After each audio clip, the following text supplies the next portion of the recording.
দেখতে মনে হতে পারে একটি সাধারণ বোমা, কিন্তু এর ভেতরে লুকিয়ে আছে শত শত মৃত্যুফাল। দ্বিতীয় বিশ্বযুদ্ধের সময় প্রথম ব্যবহৃত হয় ভয়ঙ্কর ক্লাস্টার বোমা।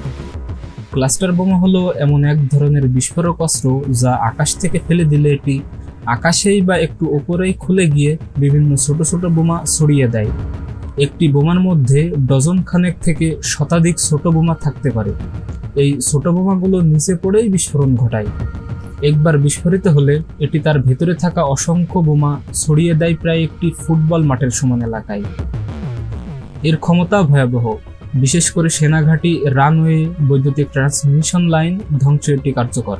তবে সবচেয়ে বিপজ্জনক হলো এই বোমাগুলো বড় একটি অংশ অবিস্ফোরিত অবস্থায় পড়ে থাকে প্রায় বছর বছর, একটা খেলনা বা পাথরের মতো, যেগুলো পরে সাধারণ মানুষের জন্য হয়ে ওঠে প্রাণঘাতী মাইন।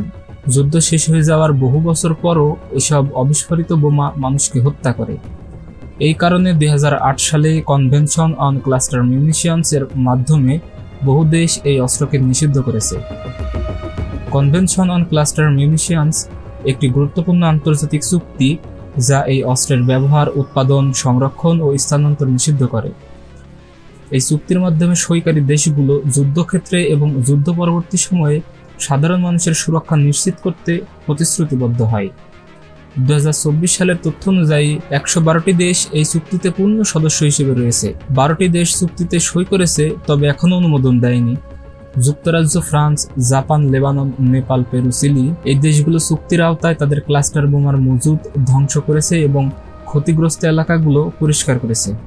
কিছু প্রধান সামরিক শক্তি এখনও এই চুক্তিতে সই করেনি, যেমন যুক্তরাষ্ট্র, রাশিয়া, চীন, ইসরায়েল ও ইউক্রেন।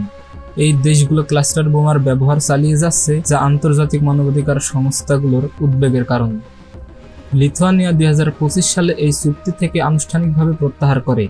দেশটির রাশিয়ার সামরিক হুমকি ও আঞ্চলিক নিরাপত্তার পরিবর্তিত পরিস্থিতিকে এই সিদ্ধান্তের কারণ হিসেবে উল্লেখ করেছে। চুক্তির মূল বিষয়বস্তু হল ক্লাস্টার বোমার ব্যবহার, উৎপাদন, সংরক্ষণ ও স্থানান্তর চুক্তির আওতায় নিষিদ্ধ। সদস্য দেশগুলোকে 8 বছরের মধ্যে তাদের ক্লাস্টার বোমার মজুদ ধ্বংস করতে হবে। 10 বছরের মধ্যে ক্লাস্টার বোমা দ্বারা ক্ষতিগ্রস্ত এলাকা পরিষ্কার করতে হবে এবং ক্ষতিগ্রস্ত ব্যক্তিদের পুনর্বাসন ও সহায়তা প্রদান করতে হবে। এই চুক্তি যুদ্ধের সময় এবং পরবর্তী সময়ে সাধারণ মানুষের জীবন রক্ষা ও নিরাপত্তা নিশ্চিত করতে গুরুত্বপূর্ণ ভূমিকা পালন করেছে। অ্যামনেস্টি ইন্টারন্যাশনাল এই চুক্তিকে একটি যুগান্তকারী মানবিক পদক্ষেপ হিসেবে অভিহিত করেছে, যা যুদ্ধক্ষেত্রে সাধারণ মানুষের সুরক্ষা নিশ্চিত করে। ক্লাস্টার বোমা নিষিদ্ধকরণে কনভেনশন অন ক্লাস্টার মিউনিশনস একটি গুরুত্বপূর্ণ পদক্ষেপ। যদিও অনেক দেশ এই চুক্তিতে অংশগ্রহণ করেছে, তবে কিছু প্রধান সামরিক শক্তির অংশগ্রহণ না করা এবং লিথুয়ানিয়ার মতো দেশের প্রত্যাহার এই চুক্তির ভবিষ্যৎ কার্যকারিতা নিয়ে প্রশ্ন তুলেছে। তবুও এই চুক্তি সাধারণ মানুষের সুরক্ষা নিশ্চিত করতে একটি গুরুত্বপূর্ণ আন্তর্জাতিক প্রচেষ্টা।